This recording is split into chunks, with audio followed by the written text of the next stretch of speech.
Welcome back. জেগে বসেছে শীত আর একটু একটু করে শেষ হয়ে যাচ্ছে 2025। নতুন প্রত্যাশা নিয়ে আরও একটি নতুন বছর আমাদের দ্বারপ্রান্তে। 2026 আমাদের স্বপ্ন পূরণের বছর। আশা করছি 2026 সবার জন্য সুসংবাদ নিয়ে আসবে। আমরা ভূত.com-এর পক্ষ থেকে আপনাদের সবাইকে জানাই নতুন বছরের অগ্রিম শুভেচ্ছা এবং সেই সাথে চেষ্টা করব নতুন বছরে আপনাদের এইভাবেই আরও বেশি আনন্দ দিতে এবং নতুন বছর উদযাপন উপলক্ষে চেষ্টা করব কিছু এপিসোড আপনাদের সামনে হাজির করতে যাচ্ছি। যাও ঘটনায় আসা যাক। আসসালামু আলাইকুম রাসেল ভাই ও প্রিয় লিসেনার, আমি রাকিব আহমেদ শিমুল, ভূতেমের একজন। আমি আবারও আপনাদের মাঝে একটি ঘটনা নিয়ে হাজির হলাম। ঘটনাটি শেয়ার করেছেন গাজীপুর থেকে ভূত.com-এর একজন লিসেনার সাজ্জুদুল ইসলাম রিফাত। কথা না বালিয়ে সরাসরি রিফাত ভাইয়ের ঘটনায় চলে যাচ্ছি। ঘটনাটি শেয়ার করার আগে অনাকাঙ্ক্ষিত ভুলের জন্য আমি আগেই ক্ষমা চেয়ে নিচ্ছি। রাকিব ভাইয়া, আমার কাছে একটি ঘটনা আছে, আমি ভূত এফএমে শেয়ার করতে চাই। ঘটনাটি আমার এক বন্ধুর কাছ থেকে শুনেছি। ঘটনাটি শুনে বুঝতে পেরেছি মানুষের নীচতা এবং প্রতিহিংসা কতটা ভয়াবহ হতে পারে। আমার বন্ধু রহিম একদিন আমাকে বলল, জানিস বন্ধু, আমার মামা খুবই ভালো মানুষ ছিলেন। তিনি আমাকে খুব আদর করতেন। বাংলাদেশ পুলিশের চাকরির সুবাদে ঢাকায় থাকতেন। আমাদের গ্রামের বাড়ি গফরগাঁও উপজেলায়। ছুটি পেলেই মামা গ্রামের বাড়িতে আসতেন। গ্রামের মানুষ তাকে খুব সম্মান করত। খাওয়ার সময় পর্যন্ত পেতেন না, কারণ প্রতিবেশীরা তাকে জোর করে নিজের বাড়িতে নিয়ে যেতেন।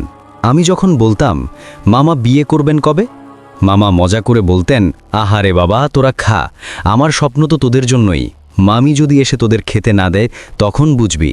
এভাবে মজা করতেন তিনি। আমরা হাসতাম। কিন্তু একদিন গ্রামের ছুটি শেষ করে ঢাকায় ফেরার পথে মামার জীবন ধীরে ধীরে বদলে যেতে লাগল। ঢাকায় ফেরার পর একদিন রাতে মামার প্রচণ্ড জ্বর হয়। তার পুলিশ বন্ধুরা হাসপাতালে নিয়ে যায়। চিকিৎসা শেষে কিছুটা সুস্থ হলে বাসায় ফিরে আসেন। কিন্তু পরের রাতেই আবার সেই একই সমস্যা, তীব্র জ্বর, খিঁচুনি। এই ধারা চলতে থাকে। একদিন ভোরে মামা ফোন দিয়ে আমার নানুকে বললেন, মা, তাড়াতাড়ি চলে আসো, মনে হয় বাঁচব না।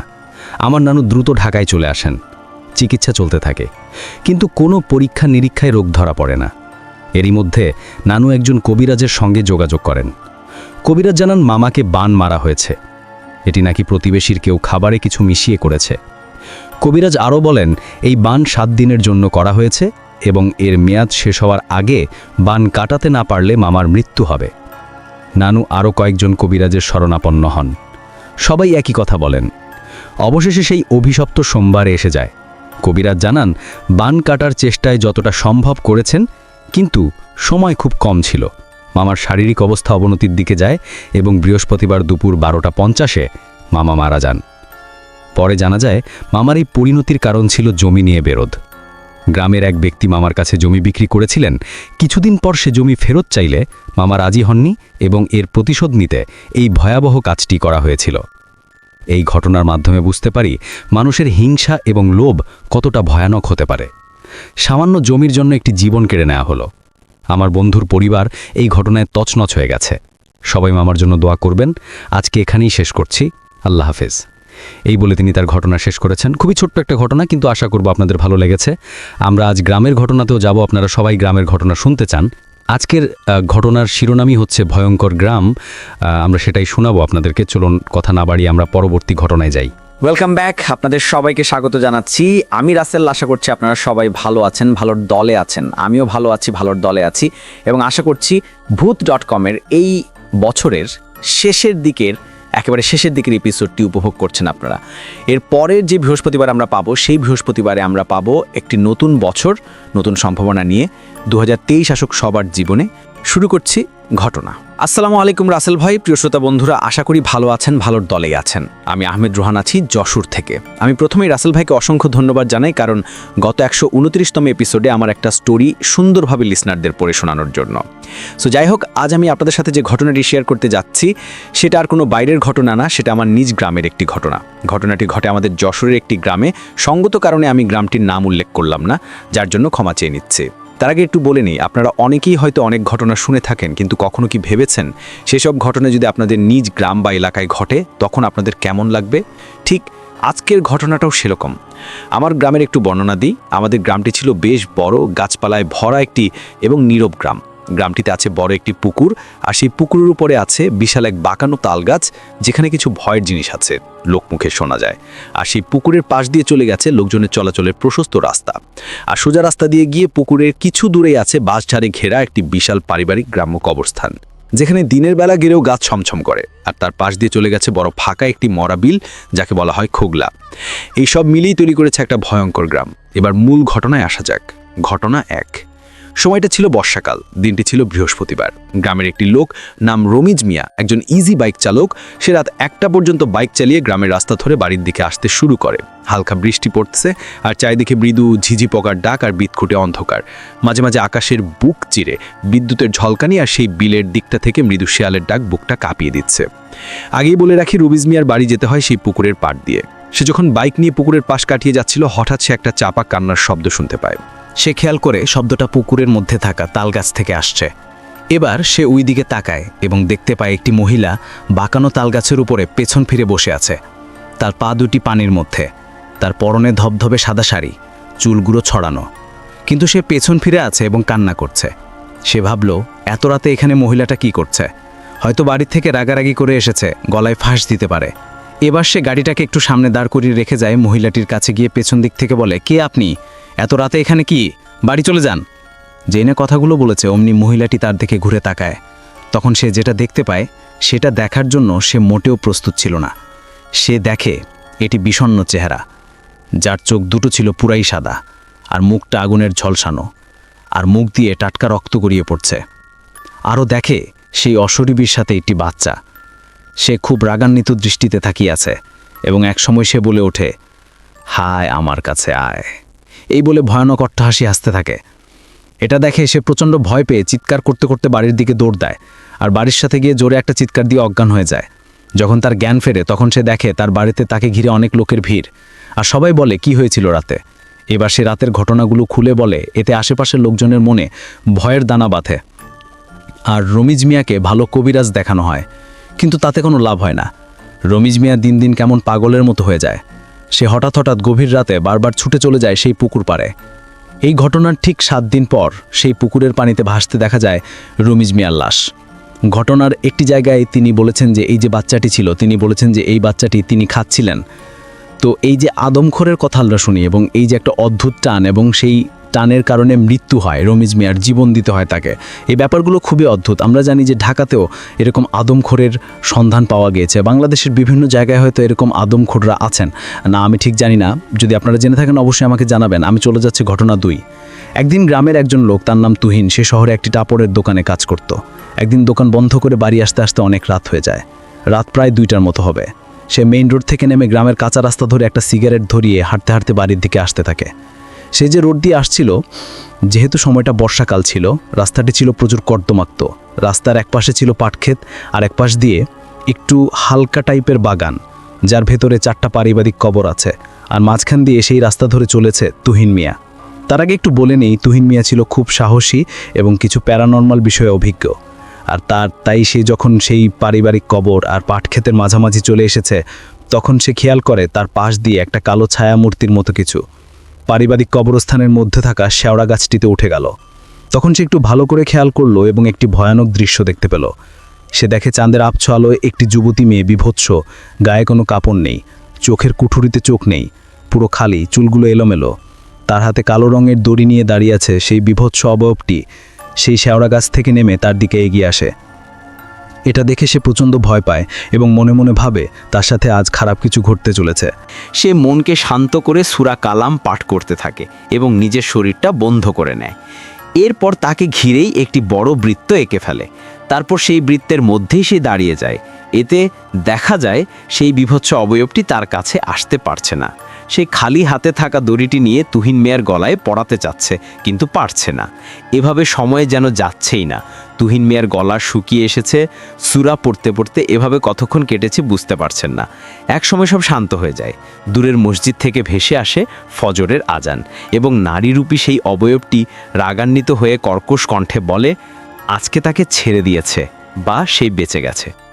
ঘটনা 3। একদিন এক রাতে আমাদের এলাকার খুব পরহেজগার একজন মানুষ এশার নামাজ পড়ে ঘুমিয়ে যান প্রতিদিনের মতো। গভীর রাতে ঘুম থেকে ওঠেন তাহাজ্জুদের নামাজ পড়ার জন্য। সেই সময় বাইরে থাকা টিউবওয়েলটিতে অজু করার জন্য যান। হঠাৎ ঘোড়ার পায়ের শব্দ শুনতে পান। তিনি ভাবেন এত রাত্রে ঘোড়া আসবে কোত্থেকে। একটু কৌতূহলী হয়ে তার বাড়ির সামনের রাস্তায় তিনি তাকান। তারপর এক ভয়ানক দৃশ্য দেখতে পান। তিনি দেখেন একটি মাথাবিহীন ঘোড়া তার দিকে এগিয়ে আসছে। ঘোড়াটি গজগজ করতে করতে সামনে এগিয়ে আসছিল এবং তার সামনে দৌড়ে হুগলা বিলটার দিকে গেল। মাথাবিহীন ঘোড়া এটা দেখে তিনি প্রচণ্ড ভয় পান এবং সে রাতে আর নামাজ পড়েন না। পরবর্তীতে শোনা যায় এরকম দৃশ্য অনেকেই রাতে দেখেছে এবং খুব বাজেভাবে ভয়ও পেয়েছে। ঘটনা 4। একদিন রাতে আমাদের গ্রামের এক ব্যক্তি, তার নাম হাসান মিয়া, যার বাড়িটি ছিল বাঁশবাগানের কাছে রাস্তার ধারে। একদিন অনেক রাতে হাসান মিয়ার স্ত্রীর হঠাৎ বাইরে যাওয়ার প্রয়োজন হয়। সেদিন বাইরে ছিল জ্যোৎস্না রাত। যেহেতু অনেক রাত, সে কারণে কাউকে না ডেকে একাই যান বাইরে। যখন তিনি রাস্তার পাশে থাকা টিউবওয়েলের কাছে এসেছেন, তখন একটু ঝুমুর বাজার শব্দ শুনতে পান। শব্দটা ক্রমাগত বাঁশবাগানের দিক থেকে বাজতে বাজতে হঠাৎ তার বাড়ির সামনে এসে থেমে যায়। এবার তিনি রাস্তার দিকে মুখ করে তাকান এবং যেটা দেখেন সেটা দেখার জন্য তিনি মোটেও প্রস্তুত ছিলেন না। তিনি দেখেন একটা লাল শাড়ি পরা যুবতী মেয়ে, যার চোখ দুটো মনে হচ্ছে জ্বলন্ত আগুনের পিণ্ড। চাঁদের আবছা আলোয় তিনি আলো দেখতে পান। তার মুখটা অনেকটা মানুষের মতো, আবার অনেকটা শেয়ালের মতো। তার দিকে এক দৃষ্টিতে তাকিয়ে আছে। এটা দেখে তিনি প্রচণ্ড ভয় পান, একটা চিৎকার দিয়ে অজ্ঞান হয়ে যান। সকালে যখন তার হুঁশ ফেরে, তখন তিনি রাতের সব কথা খুলে বলেন এবং এই ঘটনার পর থেকে প্রতি রাতে মধ্যরাতেই তিনি ওই শব্দ শুনতে পেতেন। শোনা যায় এই শব্দ অনেকেই শুনতে পেয়েছে। শব্দটি খেয়াল করলে বোঝা যায় সেই বাঁশবাগানের মধ্যে উঠে লোকজনের চলাচলের রাস্তা ধরে পুকুর পাড় দিয়ে সোজা সেই বিলের দিকে শব্দটা চলে যায়। ঘটনা 5। একদিন রাতে আনুমানিক 11টার মতো হবে। তখন গ্রামের একটা ছেলে গ্রামের সেই বাঁশবাগানের উপরের রাস্তা ধরে হেঁটে যাচ্ছিল। দোকানে একটি জিনিস কেনার প্রয়োজন ছিল তার। সে যখন বাঁশবাগানের ঠিক মাঝামাঝি চলে এসেছে, খেয়াল করে বাঁশবাগানের ভেতরে দাউ দাউ করে আগুন জ্বলছে। এটা দেখে খুব ভয় পেয়ে যায় সে। মনে মনে ভাবে এত রাতে বাঁশবাগানে আগুন জ্বলছে কেন। সেটা দেখতে যাওয়ার সাহস হয় না তার। সে দৌড়ে গ্রামের মসজিদের হুজুরের কাছে যায় আর সাথে গ্রামের অনেক লোকজনদেরকে ডেকে নিয়ে আসে দেখানোর জন্য। সবাই এসে এই দৃশ্য দেখতে পায়। হুজুর সহ সবাই যখন কাছে যায়, তখন সবাই দেখতে পায় বাঁশবাগানের ভেতরে থাকা একটি পুরনো কবরে আগুন জ্বলছে। সেটা দেখে সবাই অনেক ভয় পায়। সবাই বলে হায় হায়, কি অলক্ষণে কাণ্ড। এবার হুজুর একটু এগিয়ে গিয়ে জোরে জোরে সূরা পাঠ করেন এবং 3 বার কবরটিতে ফু দেন। সাথে সাথে আগুন নিভে যায়। নিভে যাওয়ার পর সবাই যখন বাড়ি ফিরে আসতে যান, তখনই সবাইকে অবাক করে দিয়ে কবরটিতে আবারও আগুন জ্বলতে শুরু করে। হুজুর সহ সকলেই অনেক ভয় পান এবং অনেকে সেখান থেকে দৌড়ে পালান। হুজুর আবার সেরকম দোয়া পড়ে ফু দেন এবং আগুন নিভে যায়। আবারও পেছনে ফিরে যাওয়ার সময় আগুন জ্বলে ওঠে। এরকম 3 বার একই ঘটনা ঘটে।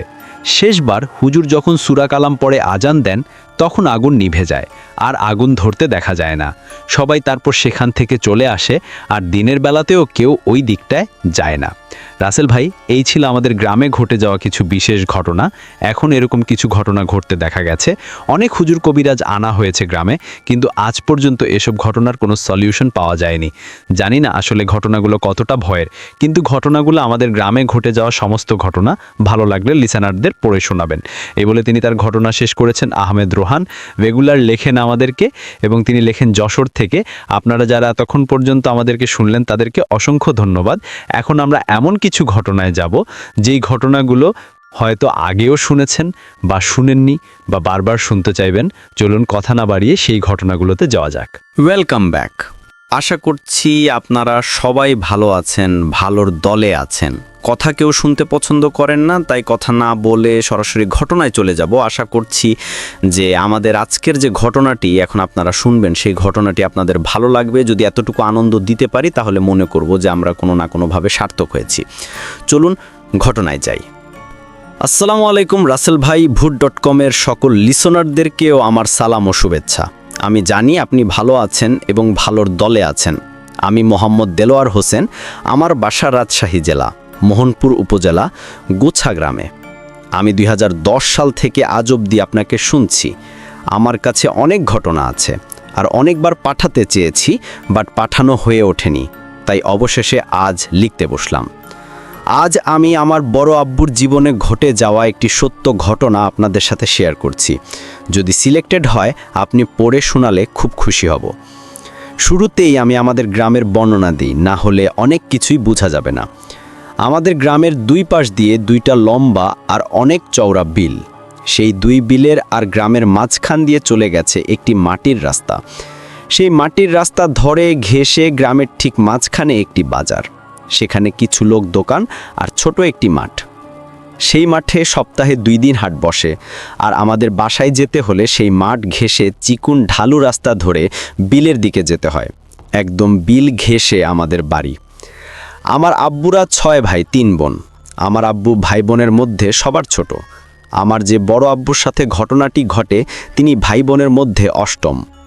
তার সাথে যখন এই ঘটনাটি ঘটে তখন তার বয়স 20-21 বছর। আমাদের গ্রামটি শহর থেকে অনেক বাইরে। তখনও আমাদের গ্রামে বিদ্যুৎ আসেনি। গ্রামে যেভাবে মানুষের বসবাস সেটাও শুরু হয়নি। আমাদের পাড়ায় মাত্র কয়েকটি পরিবার। আমার বড় আব্বু তখন কলেজে পড়েন। তিনি ছোট থেকেই অনেক চঞ্চল আর দুষ্টু টাইপের। এই জন্য আমার দাদুর কাছে অনেক বকা ঝকা আর প্রায় মার খেতেন, তবুও তিনি বদলাননি। এতটুকু 1980 সাল আমি শিক্ষার আলো নেই বললেই চলে। আর জিন ঘটিত ঘটনা অহরহই ঘটে আমাদের গ্রামে এবং আশেপাশের গ্রামে। তখন অনেক বেহুলা পালা, যাত্রাপালা আর মাদারের গানের আসর বসত প্রতি রাতে। সেইবার শীতকালে পাশের গ্রামে মাদারের গানের আসর বসেছিল। প্রতিদিন সবার কাজ শেষে অনেক রাত ধরে সেই গানের আসর চলত। আমার বড় আব্বু সেদিন সকালেই প্ল্যান করেন আজ রাতে গান শুনতে যাবেন। সেজন্য দিনের সব কাজ শেষ করে পূর্ণ তৈরি হয়ে থাকেন রাতের জন্য। আমার দাদু জানলে তাকে যেতে দেবেন না এবং অনেক মারবেন। তাই ভয়ে তিনি আমার দাদিকে জানান আজ গান শুনতে যাবেন, যেন কেউ জানতে না পারে, এবং তার রাতের খাবার যেন তার রুমে ঢেকে রাখা হয়। আর অনেক রাতে তিনি ডাকলে যেন দরজা খুলে দেয়া হয়, যাতে আমার দাদু কিছু টের না পান। ব্যাস, তিনি আমার দাদিকে সব বুঝিয়ে দিয়ে একাই বের হয়ে পড়লেন গান শুনতে। তখন গ্রামে কাঁচা রাস্তা দিয়ে সবাই চলাচল করতেন। আর যেহেতু রাতে বের হয়েছিলেন, এত রাতে তিনি কোনো ভ্যান পেলেন না। তাই তিনি সিদ্ধান্ত নিলেন হেঁটেই যাবেন। তিনি প্রায় 1 ঘন্টা হেঁটে সে গানের আসরে উপস্থিত হন। তিনি কোনো সমস্যা ছাড়াই সেখানে যান, আর তার কাছে কোনো কিছুই অ্যাবনর্মাল মনে হয়নি। গান শেষ হতে হতে রাত 2টা। তিনি গানের আসর শেষ হলে বাসায় আসার জন্য হাঁটা শুরু করলেন। তিনি ভেবেছিলেন যাওয়ার সময় হয়তো গ্রামে কারো না কারো দেখা পাবেন, কিন্তু তিনি অনেক খুঁজেও কাউকে না পেয়ে একাই হাঁটা শুরু করলেন। কিন্তু এবার আসার সময় কেমন যেন তার ভয় ভয় লাগছিল, গা ভারী হয়ে আসছিল। তাও তিনি সাহসে রেখে হাঁটা শুরু করলেন। রাত তখন 3টা। চারিদিকে ধুধু অন্ধকার আর ঝিঁঝি পোকার ডাক, শিয়াল কুকুরের ডাক। রাস্তার ধারে তেমন কোনো বাড়ি নেই। এভাবে কিছুক্ষণ হাঁটার পর তিনি আমাদের গ্রামের সেই বাজারের একদম কাছে চলে আসলেন। তিনি বাসায় আসার জন্য সেই মাঠের কিনারা দিয়ে ঢালু রাস্তায় পা বাড়াতেই হঠাৎ খেয়াল করলেন এতক্ষণ তিনি যেই খুটখুটে অন্ধকারে হাঁটছিলেন, হঠাৎ যেন সেই গা ছমছম করা অন্ধকার নেই। মনে হচ্ছে ভরা পূর্ণিমার আলোতে সব যেন ঝকঝক করছে। তিনি ভাবলেন তাহলে কি সকাল হয়ে গেছে?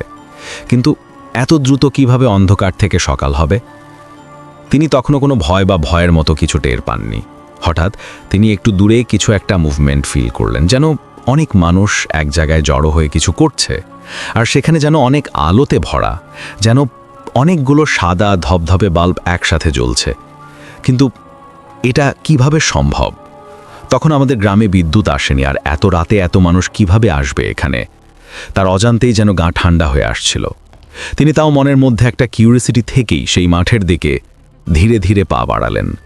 একটু সামনে এগিয়ে যেতেই তিনি দেখলেন এখানে সাদা জুব্বা টাইপের কাপড় পরা অনেক মানুষ সারিবদ্ধভাবে দাঁড়িয়ে আছেন, আর সামনে লাশ দেখার খাটের মতো কিছু একটা আছে। তিনি ভাবলেন এত রাতে এখানে কারা জানাজা পড়বে? আর আমাদের গ্রামে আজকেই বা মারা গেল কই? সন্ধ্যায় তো কারো মৃত্যু সংবাদ শুনিনি। তার মানে তখনও কোনো অ্যাবনর্মাল কিছু ফিল হয়নি। তিনি ভাবলেন জানাজা যখন তখন দাঁড়িয়ে যাই কাতারে। এইভাবে তিনি সেই লোকদের সাথে দাঁড়াতেই হঠাৎ খেয়াল করলেন পাশের লোকটা তার দিকে বারবার তাকাচ্ছে। তিনি ভাবলেন হয়তো পরিচিত কেউ হবে। এইভাবে তিনি তার দিকে তাকালেন, কিন্তু তিনি যা দেখলেন তা কোনোদিন কেউ দেখতে চাইবে না। তিনি দেখলেন একজন বয়স্ক লোক, তার চেহারা যেন চাঁদের আলোর মতো ঝকঝকে, দুটো চোখ। তিনি ভয়ে যেন পাথর হয়ে গেলেন। কি করবেন কিছুই মাথায় আসছিল না, যেন পুরো শরীর শক্ত হয়ে গেছে তার। মুখ দিয়ে কোনো কথাও বেরোচ্ছিল না।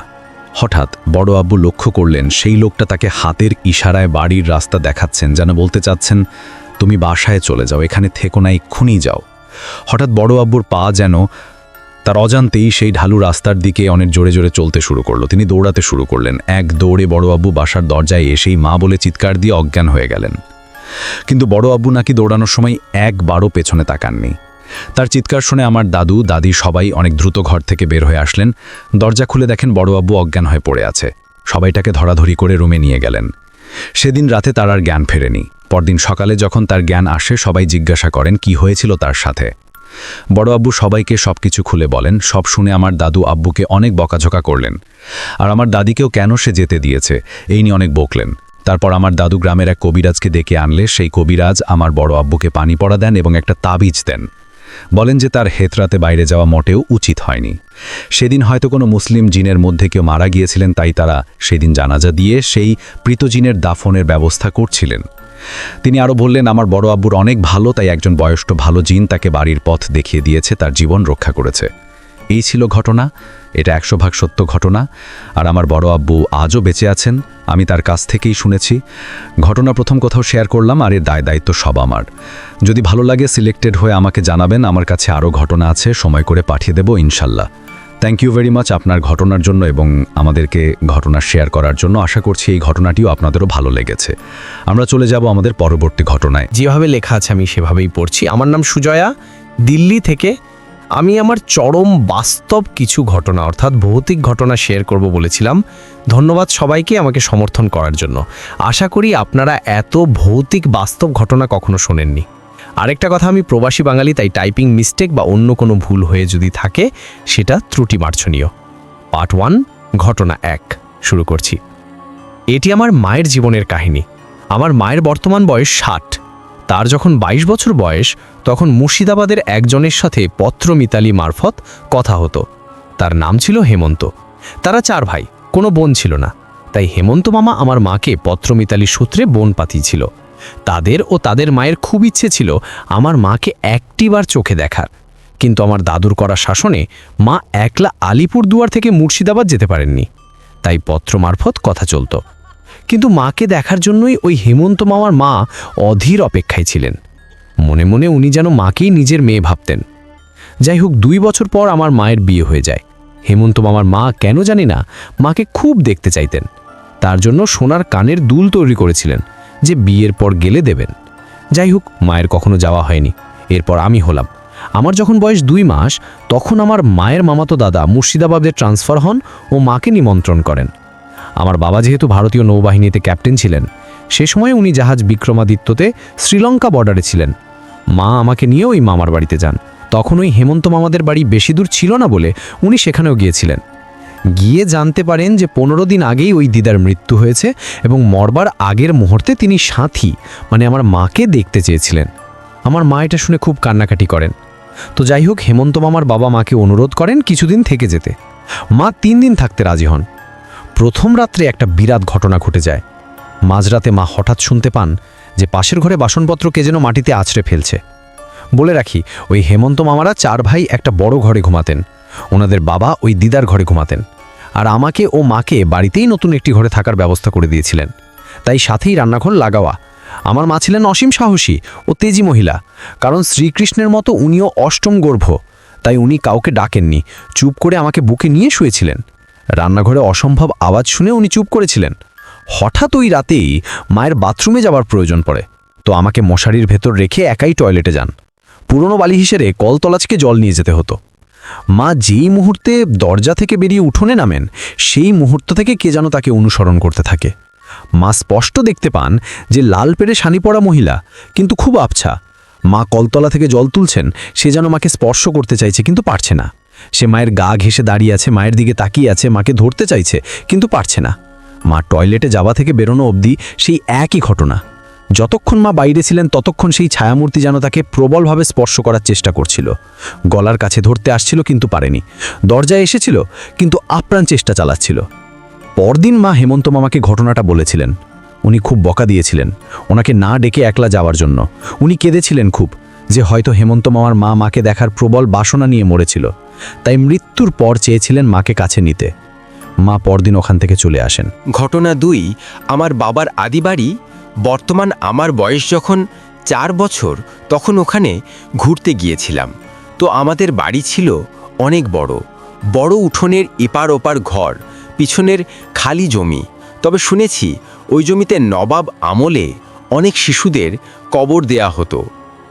যাই হোক, আমি আর আমার মা রাত্রে ঘুমিয়েছিলাম লাগোয়া ছোট ঘরে।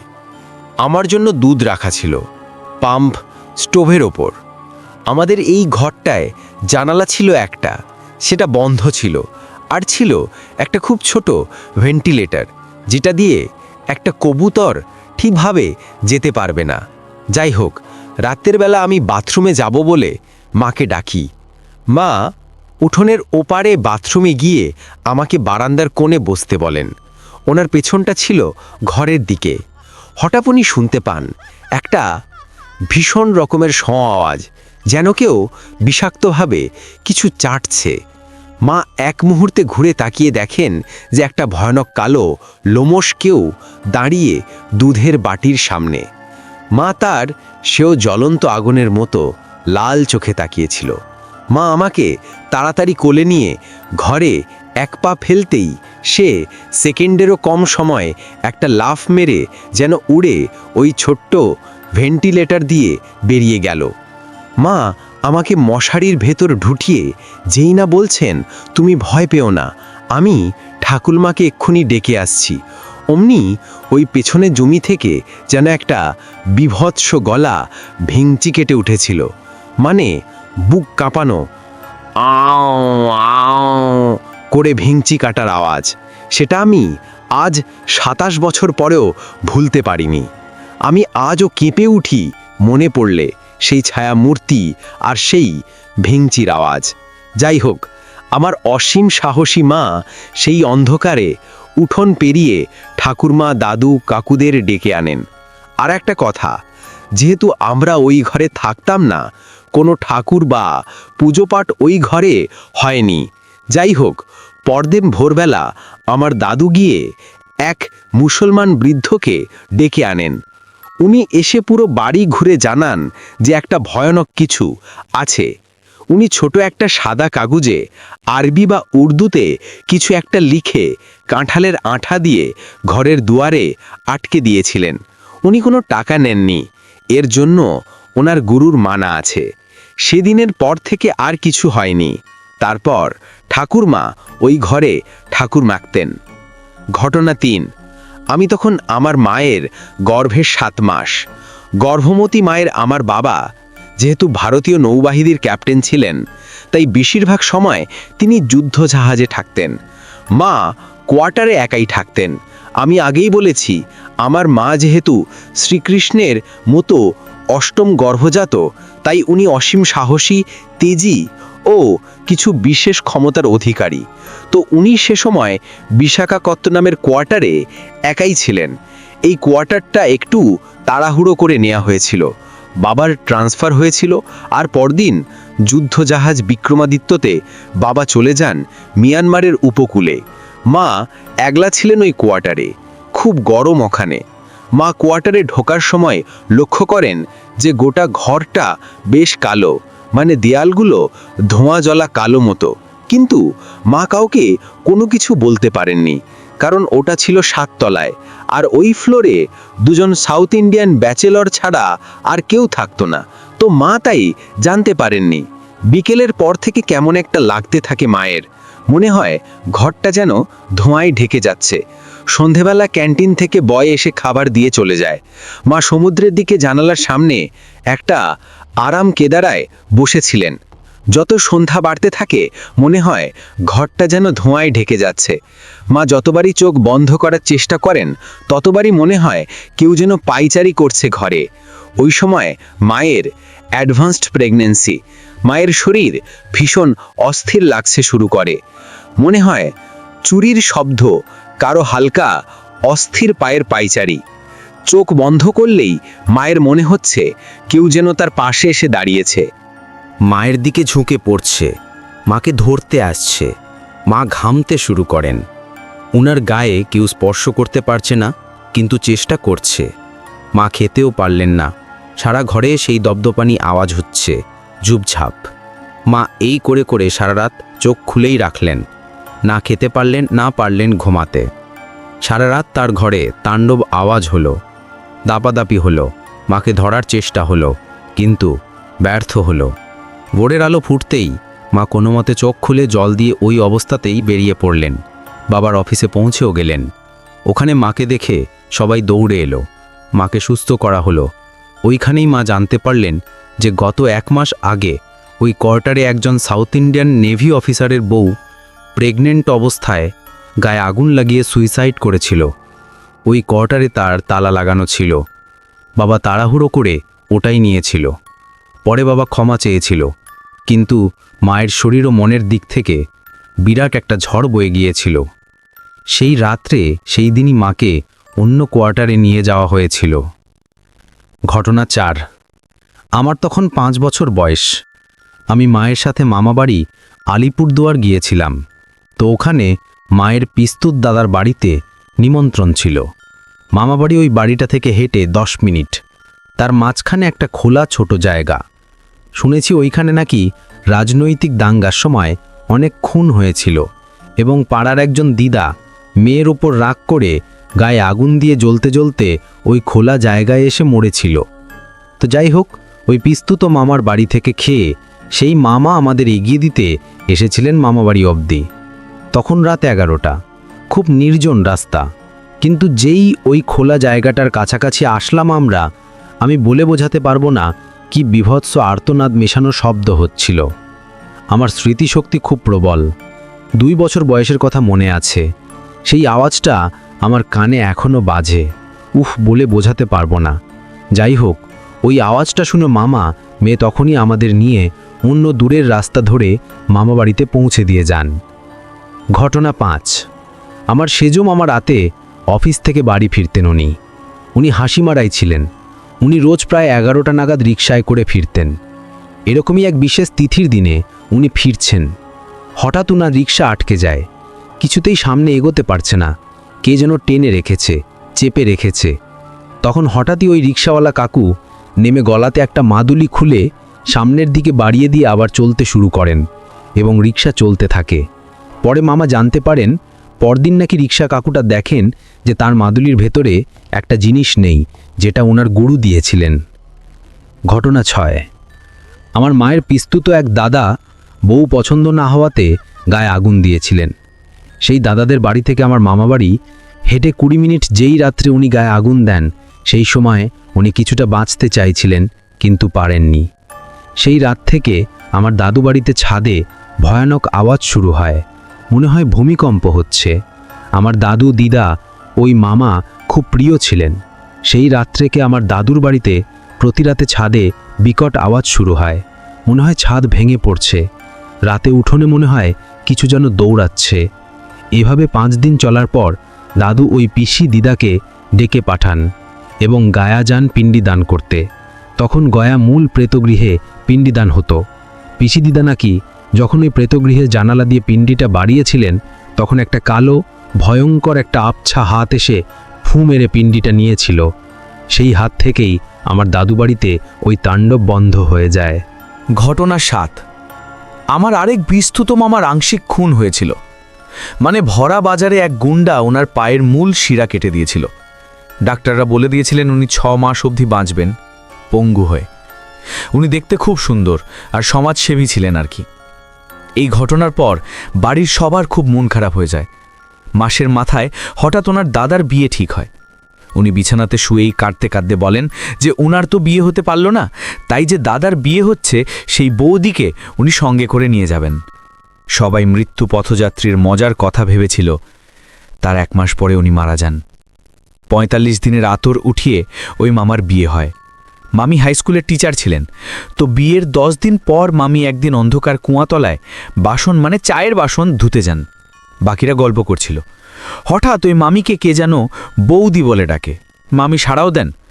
ঘরে ফিরে জানতে চান কে ডেকেছিল, কিন্তু সবাই বলেন যে কেউ ডাকেনি। তারপর দিন সকালে ওনাকে মৃত অবস্থায় পাওয়া যায়। সারা শরীরে বড় বড় ফোসকা পড়েছিল। বিখ্যাত ডাক্তারও কিছু ধরতে পারেনি, পোস্টমর্টেমেও কিছু ধরা পড়েনি। ঘটনা 8। আমি তুলা রাশি ও বাংলায় মীন রাশি। প্রচুর দেবতার স্বপ্নে আমার জন্ম। আমার নজর ইত্যাদি খুব তাড়াতাড়ি লাগে।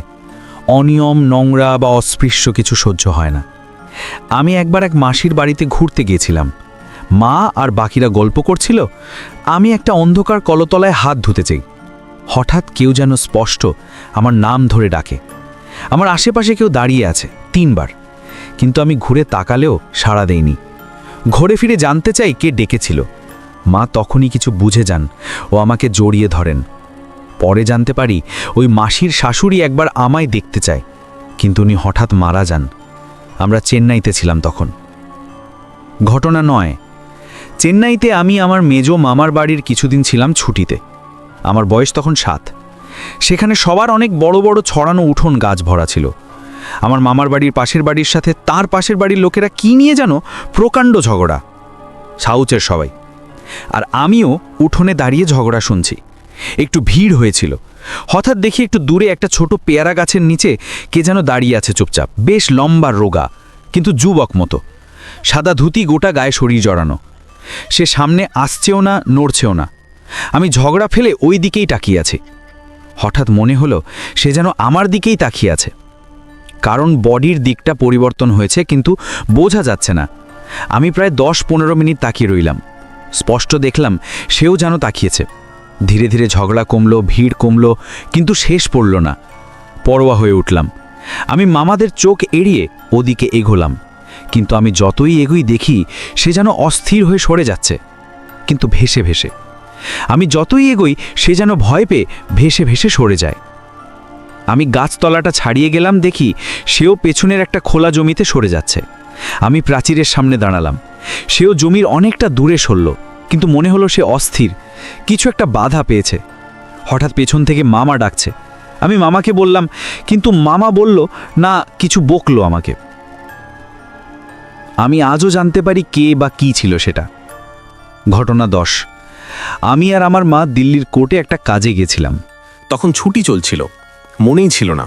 কিছু অ্যাডভোকেট তাদের চেম্বার খুলতেন, তো আমরা আলোচনার জন্য একজনকে জিজ্ঞাসা করি। উনি একটু দূরে ছিলেন, অপেক্ষা করতে বললেন। আমরা 5 তলায় দাঁড়িয়ে আছি, অনেক বন্ধ চেম্বার।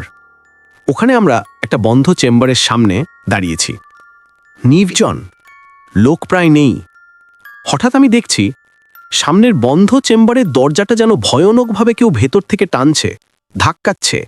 বাইরের দরজাটা ভীষণ নড়ছে। মাকে দেখালাম, উনি এগিয়ে গেলেন। কিছুক্ষণ চুপচাপ দরজাটা দেখে আবার সেই রকম শুরু হলো, যেন প্রবল বেগে কেউ ধাক্কাচ্ছে, টানছে।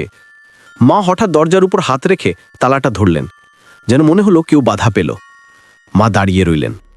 হঠাৎ আমাদের ওই অ্যাডভোকেট পেছন থেকে ডাকলেন।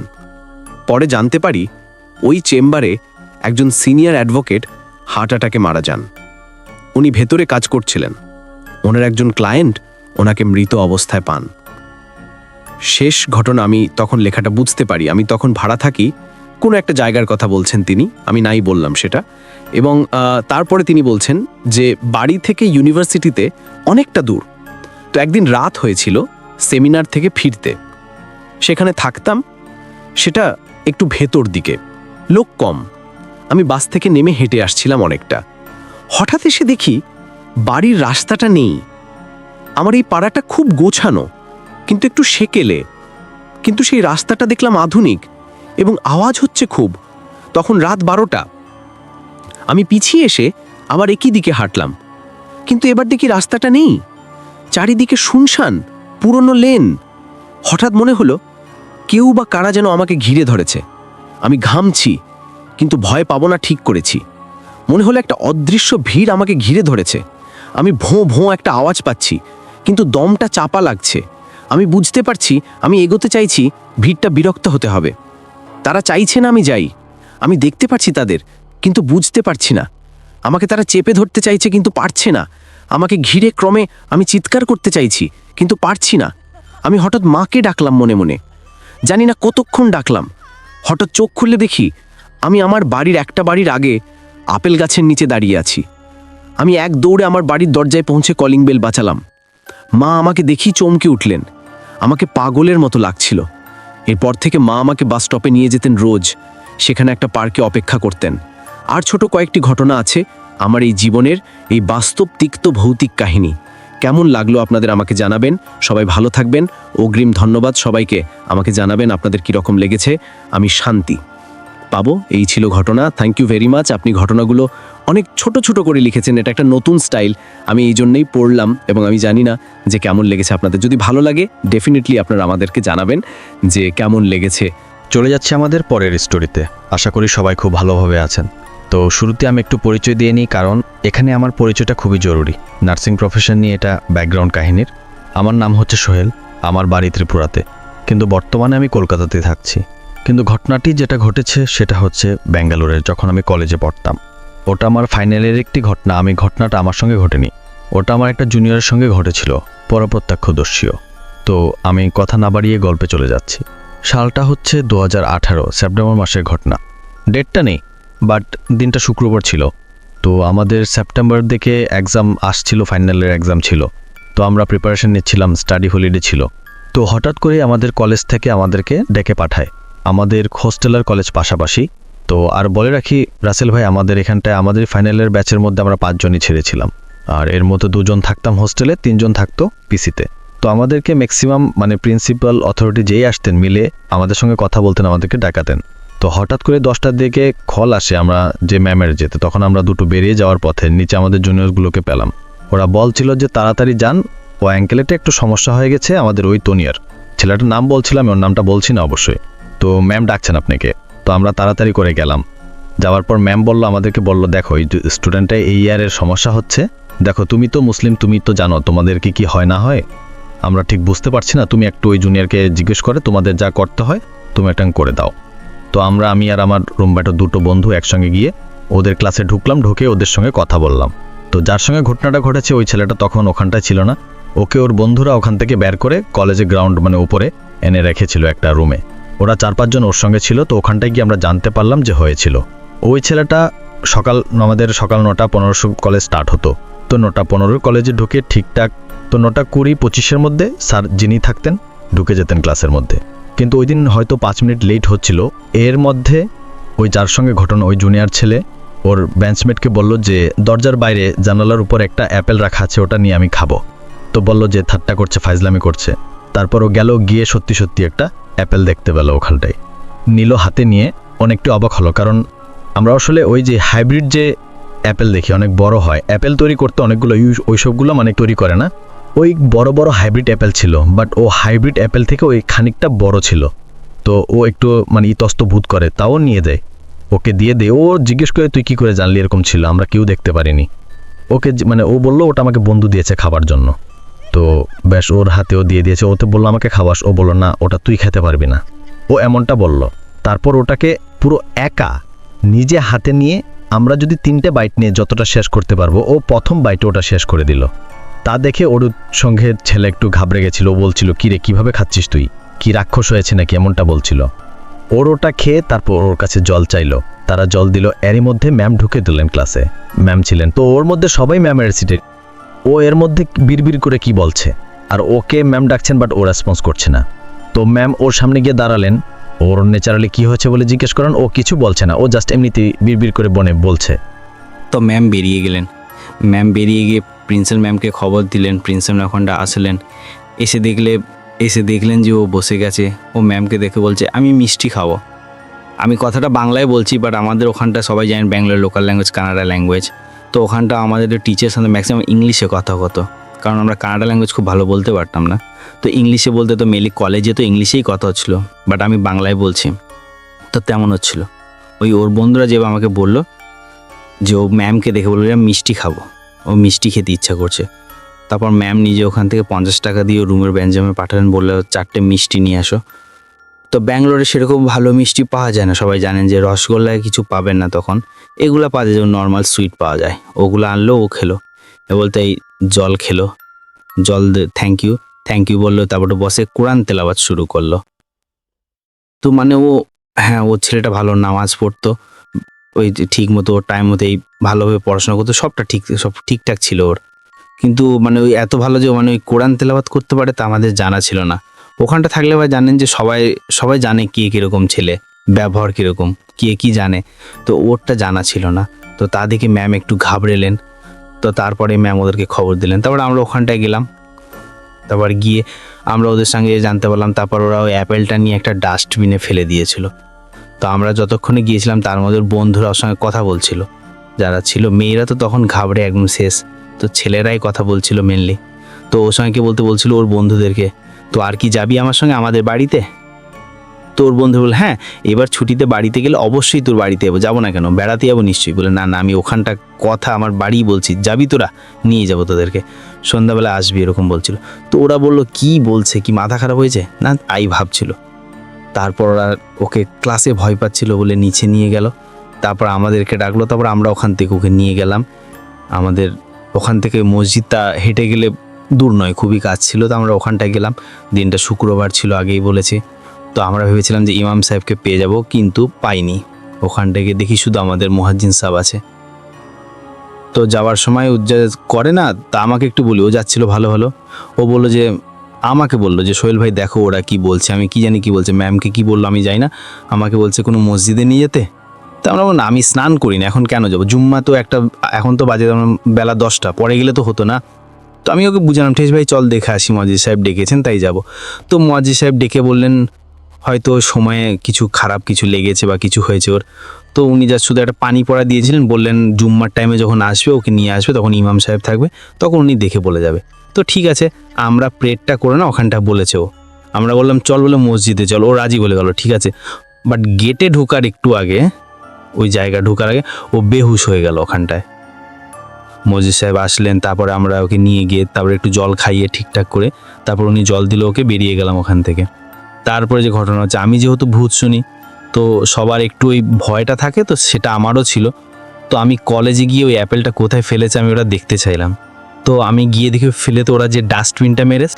তো ওখানটাই আরও অন্যান্য বিস্কিট ছিল, তারপরে ওই ব্যানা, তারপরে পিল, এসব ছিল।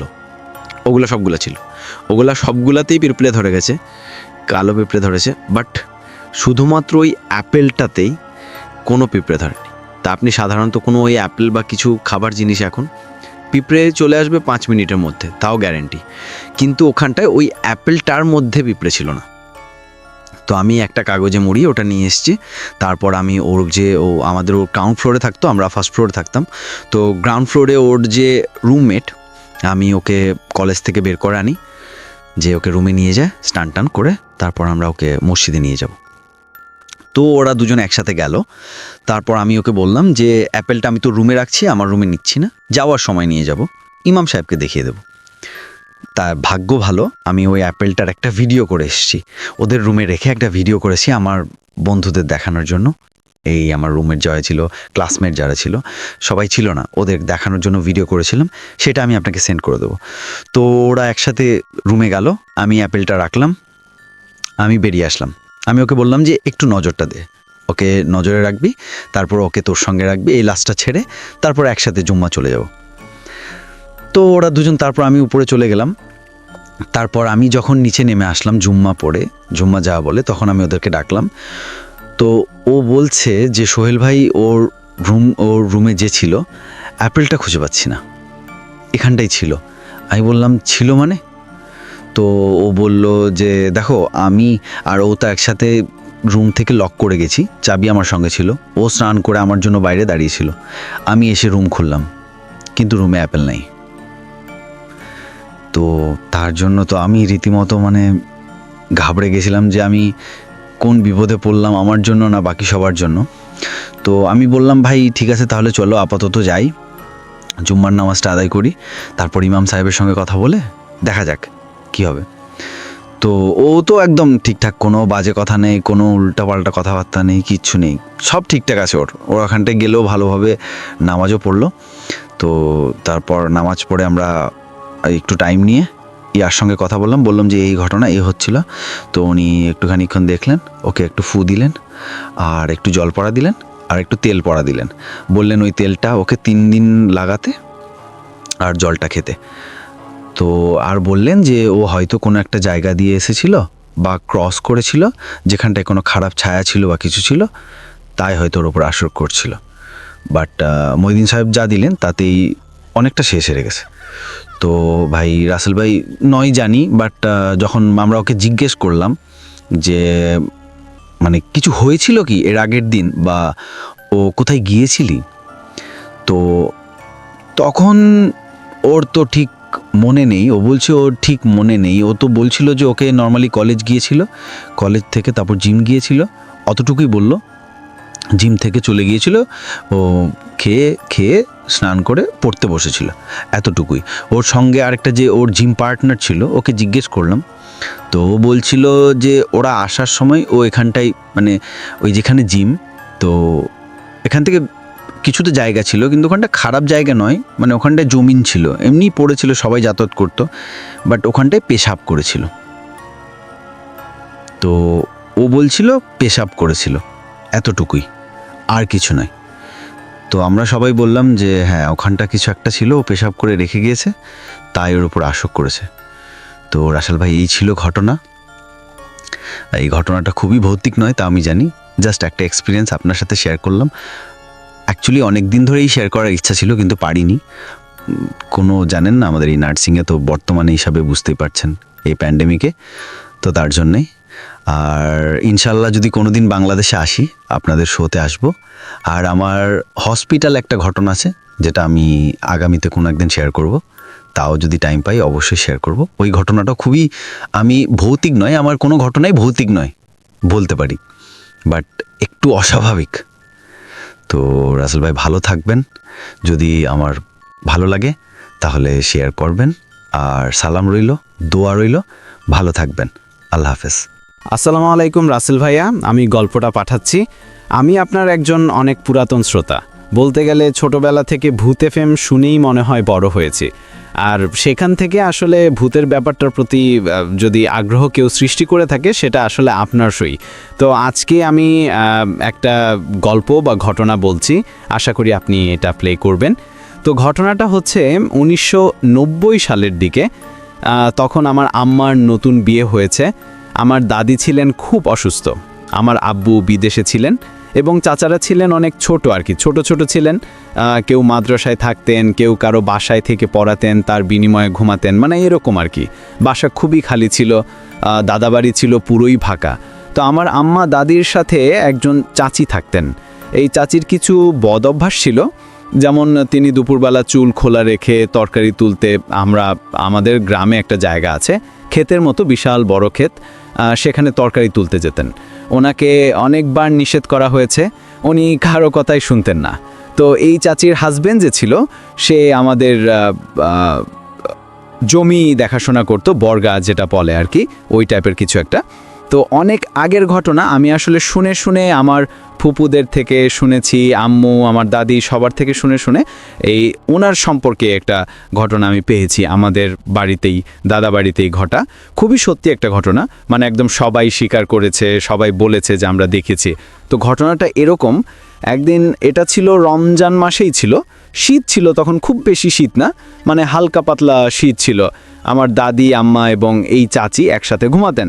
চাচি নিচে ঘুমাতেন, আমার আম্মু আর দাদি উপরে ঘুমাতেন। একদিন তাহাজ্জুদের সময় সবাই একসাথে পড়তেন, খুব রেগুলারলি পড়তেন, তাহাজ্জুদ, ফজর কিছুই বাদ দিতেন না। তো একদিন তাহাজ্জুদের সময় আমার আম্মু আর দাদি ঘুমেছিলেন। এই চাচির কি মনে হলো, উনি কিন্তু এই কাজ কখনো করতেন না, কিন্তু সেদিন কি হয়েছিল কে জানে, উনি তাহাজ্জুদের সময় একাই উঠলেন, উঠে একটা খুপি নিয়ে অনেক দূরে, মানে অনেক দূরে না, মানে কাছেই, কিন্তু আমার কাছে দূরে মনে হয়েছে, ওই পুকুর ঘাটটা, ওখানে গেলেন একাই। গিয়ে উনি অজু করছেন, তাহাজ্জুদের নামাজ পড়বেন, অজু করছেন। তো এমন সময় উনি, ওনার ভাষ্যমতে, ওনার থেকে আমি যেটা শুনতে পেয়েছি, উনি নিজে বলেছেন যে আমি যখন অজু করছিলাম, আমি দেখতে পেলাম ঠিক আমার মতোই একটা মেয়ে পুকুরের অপর প্রান্তে দাঁড়িয়ে আছে, একদম আমার মতো শাড়ি, হাতে একটা কুপি, হ্যাঁ একদম আমার মতোই একটা কুপি হাতে একদম দাঁড়িয়ে আছে, এবং মিটমিট করে হাসছে। তো উনি তাকিয়ে আছেন। উনি বললেন যে আমি দীর্ঘ সময় তাকিয়েছিলাম, আমার মনে হয়েছিল মানে উনি তো সাম্য ভাষায় বলেছেন, ভাষাটা আসলে যেটা দাঁড়ায় সেটা হচ্ছে যে উনি মন্ত্রমুগ্ধের মতো তাকিয়েছিলেন, ওনার সময়ের কোনো হিসাব ছিল না। এভাবে তাকিয়ে থাকার পর আমার ওই যে চাচি, ওনার নাম ছিল তোহরা চাচি কিছুক্ষণ তাকিয়ে থাকার পরে ওনার উনি আরেকটা তন্দ্রা ভেঙে গেল আর কি, উনি মানে তাকালেন আবার ঠিক করে। এবার উনি দেখতে পেলেন যে আসলে ওটা কোনো মহিলা না, ওটা মনে হচ্ছে যে মানে কিছু বোঝা যাচ্ছে না, মনে হচ্ছে কিছু একটা দাঁড়িয়ে আছে, ওটা একটু হাত পা উনি মানে মনে হচ্ছে কি পুরো শরীরটা একসাথে পরিবর্তন হচ্ছে, এরকম কিছু একটা মনে হচ্ছে যে মানে উনি বুঝিয়ে বলতে পারে না। মানে উনি বললেন যে ওনার কাছে মনে হলো জিনিসটা মানে চেঞ্জ হচ্ছে, উনি বুঝতে পারছেন না, একটা অন্ধকার কিছুতে পরিণত হলো এবং ওনাকে ডাকছে, হাত দিয়ে ডাকছে। এখন তারপর উনি তো মানে স্তম্ভিত হয়ে গেলেন। তারপরে ওনার কাছে মনে হইলো, ওনার কথা শুনে যা বুঝলাম, ওনার কাছে মনে হলো যে উনি হাওয়ায় ভর করে সেই জিনিসটার দিকে এগিয়ে গেলেন। এরপর ওনার কিছুই মনে নেই। আচ্ছা, এবার আমার দাদি আর আমার আম্মা যেটা বলেন যে ওনারা তো একটা সময় মানে ঘুম থেকে উঠলেন, উঠে ওনারা দেখলেন তোকেরা চাচি নেই। ওনারা ভাবলাম হয়তো বাইরে গেছে, আচ্ছা যেতে হয়তো ওয়াশরুমে গেছে, সকালবেলার কোনো কাজকর্মের জন্য গিয়েছে। ওনারা উঠলেন, ওনারা উঠে অজু করতে যাবেন, এমন সময় এমন একটা হাওয়া বইলো, এমন একটা ঝড় হইলো, গাছে গাছে বাড়ি খাচ্ছে। আমার দাদা বাড়ি আমি বলিনি, আমার দাদা বাড়ির পুরো পাশে পুরোটাই জঙ্গল, এখন একটু হলেও কমেছে, কিন্তু আমার আম্মার যখন বিয়ে হয় তখন পুরোই জঙ্গল ছিল, প্রচণ্ড ভয়ঙ্কর একটা পরিবেশ ছিল, এবং অজু দোয়া ছাড়া আমার আম্মা ঘর থেকে বেরিয়ে হতেন না। যাই হোক, তো প্রচণ্ড ঝড় হচ্ছে, মনে হচ্ছে ঘরের ছাদের উপর ঠাস ঠাস করে মনে হচ্ছে যে তাল পড়ছে না ইট পড়ছে, কিছুই বোঝা যাচ্ছে না, প্রচণ্ড শব্দ, এবং মানে আমার দাদি আর আম্মু ঘর থেকে বেরোতে পারলেন না। যাই হোক, ওনার ঘরে কিছু তোলা পানি ছিল, ওটা দিয়ে কোনো মতে অজু করে তাহাজ্জুদ সালাত পড়লেন। ফজরের আজান দিলে ওনারা আজান পড়ে নামাজ পড়লেন। এরপরে মনে হলো কিছুটা শব্দ কমেছে, ঝড় কমেছে, ওনারা ধীরে ধীরে ঘর থেকে বের হলেন। ঘর থেকে বের হওয়ার পরে এখন ওনারা মানে খুঁজছেন যে তোকেরা চাচি কই, কোথাও পাচ্ছেন না। তো এদিক সেদিক ঘুরতে ঘুরতে তো আশেপাশে হঠাৎ একটা রব উঠলো যে পুপ পাড়ার ঘরের থেকে প্রচণ্ড শব্দ হচ্ছে, ধস্তাধস্তি শব্দ, চিৎকার গুঙ্গানি শব্দ হচ্ছে। মানুষ এগিয়ে গেছে, ওখানকার মানুষজন, হ্যাঁ পুপ পাড়া হচ্ছে আমাদের ওই দাদাবাড়ি থেকে একটু দূরে। আর এখন হচ্ছে এটাকে বঙ্গার বাড়ি বলা হয়, যে ঘর যে জঙ্গলটার মধ্যে ছিল ওইটাকে আমরা এখন বঙ্গার বাড়ি বলি। তো ওই বঙ্গার বাড়ির ওখানে সব গেল, প্রতিবেশীরা গেল, মানে বঙ্গার বাড়ি হচ্ছে পুপপাড়ার মধ্যেই, আর বঙ্গার বাড়ির অব্দ আবার একটা ঘর আছে, খুব ভয়ঙ্কর ঘর আর কি। তো যাই হোক, সবাই আগালেন, এগিয়ে বঙ্গার বাড়িতে গেলেন, গিয়ে তো খুঁজছেন যে কোথা থেকে শব্দটা হচ্ছে, প্রচণ্ড আর্তনাদ মানে গোঙানি সাউন্ড হচ্ছে। আমার ছোট চাচা, আমার আম্মু, দাদি সবাই এগোলেন।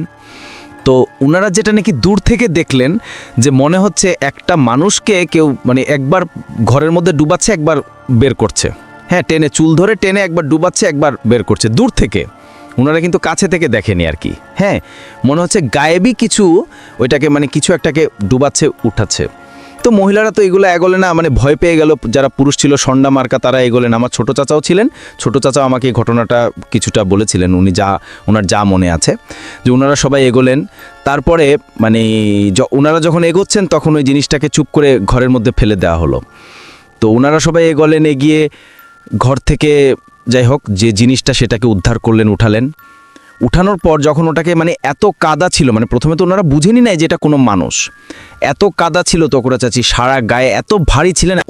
ওনাকে অনেক কষ্ট করে উঠানো হয় এবং পানি দিয়ে ধোয়া হয়, ধোয়ার পরে বোঝা যায় যে আচ্ছা আমাদের তো চাচি। তারপর উনি পুরোপুরি মরই ছিলেন, পুরোপুরি প্রায় মরার অবস্থাই হয়েছিল। ওনাকে উঠানো হয়, ওনাকে হাত মালিশ মানে যা যা করা যায় গরম করার জন্য, উষ্ণ করার জন্য চেষ্টা করা হলো। তারপর হুজুর এলো, কবিরাজ এলো, অনেক তদবির চললো। ওনার আসলে দীর্ঘদিন তদবির চলে বলেছে। এর মধ্যে বলে নেই একটা কথা, যে এই যে তোগরা চাচির সাথে এত ঘটনা ঘটলো, এ সময় কিন্তু উনি প্রেগনেন্ট ছিলেন, 3 মাসের প্রেগনেন্ট ছিলেন, এবং ওনার কিন্তু এই যে বাচ্চাটা, এটা কিন্তু ওনার নষ্ট হয়ে যাওয়ার কথা, কিন্তু বাচ্চাটা এখনও বেঁচে আছে। মানে সেটা এখন বড় হয়েছে, অনেক বড় হয়েছে, চাকরি বাকরি করে শুনেছি। তো সে কিন্তু মারা যায়নি, সে বেঁচে আছে। এবং তবে তোগরা চাচির আসলে একটা ক্ষতি হয়ে গেছে, উনি কিন্তু এখনও ওই ঘটনার পর 3 বছর পর্যন্ত উনি অসুস্থ ছিলেন। ওনার বাচ্চাটাকে ওনার ননদ দেখত, আর ওনার এই যে দীর্ঘ সময় উনি অসুস্থ ছিলেন, ওনাকে কিন্তু মানুষ অনেক পিছনে আবডালে আড়ালে আবডালে বিভিন্ন নামে ডাকতো, এর সমস্যা আছে, এর মাথায় প্রবলেম আছে, অনেক সমস্যা হয়েছে, অনেক অনেক কিছু বলেছে। আর উনার এখন পর্যন্ত, তো এখন উনি বেঁচে আছেন,